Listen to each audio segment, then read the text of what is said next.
नमस्कार किसान भाइयों, कल का दिन एक और ऐसा दिन था जब सरसों का भाव 25 से 50 रुपए की तेजी मंदी की सीमा के बाहर नहीं निकल पाया।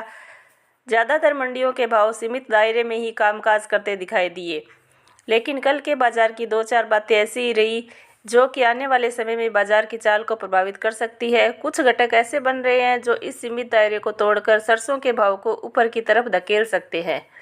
आज की वीडियो में हम इसी पर चर्चा करने वाले हैं, तो आप इस वीडियो को लास्ट तक पूरा ज़रूर देखें। किसान भाइयों, कल के बाज़ार में दो तीन अच्छी चीज़ें देखने को मिली। पहली तो यह है कि मलेशिया में पाम तेल के भाव ने फिर से 4000 के स्तर को पार कर लिया है, जो एक अच्छा संकेत है। दूसरी तरफ सरसों की आवक जो कि बढ़ी ज़रूर है, लेकिन पिछले साल के मुकाबले अभी भी 1.5 लाख बोरी कम चल रही है।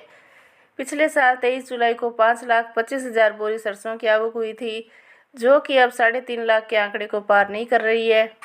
लगातार कम रह रही आवक आगे चलकर भाव को सपोर्ट कर सकती है। तीसरी अच्छी बात यह है कि आम बजट का दिन और तेल उद्योगों को काफ़ी उम्मीद है कि खाद्य तेलों के आयात पर ड्यूटी बढ़ाई जाएगी, जिसके बाद बाजार उछल सकता है। तो किसान भाइयों, जैसा कि आप देख चुके हैं कि नाफेड की सरसों बिकवाली का सरसों के भाव पर कोई बड़ा असर देखने को नहीं मिला है।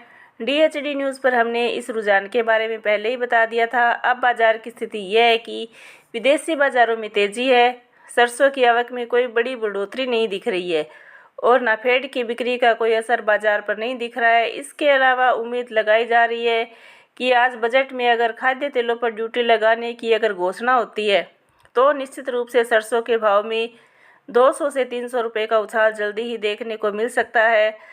अगर विपरीत परिस्थितियों को देखें तो सरकार ने अगर खाद्य तेलों में ड्यूटी की घोषणा नहीं की तो भी सरसों के बाजार में बड़ी गिरावट के आसार कम ही है। बाजार उस स्थिति में सीमित दायरे में कारोबार करता नजर आ सकता है। यहाँ से आगे बाजार की दिशा दशा यह है कि धीरे धीरे सरसों का बाजार 6500 की तरफ जाता दिखाई देगा।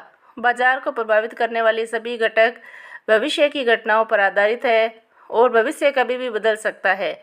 ऐसे में ट्रेंड का अंदाज़ा तो लगाया जा सकता है, लेकिन कंफर्म तौर पर कुछ भी नहीं कहा जा सकता। इसलिए किसान भाइयों, हमारा कार्य बाजार की तेजी मंदी रिपोर्ट से आपको अवगत कराना है। बाकी आप अपना व्यापार अपने विवेक से करें, साथ ही साथ वीडियो को लाइक और चैनल को सब्सक्राइब भी ज़रूर करें। जय जवान जय किसान।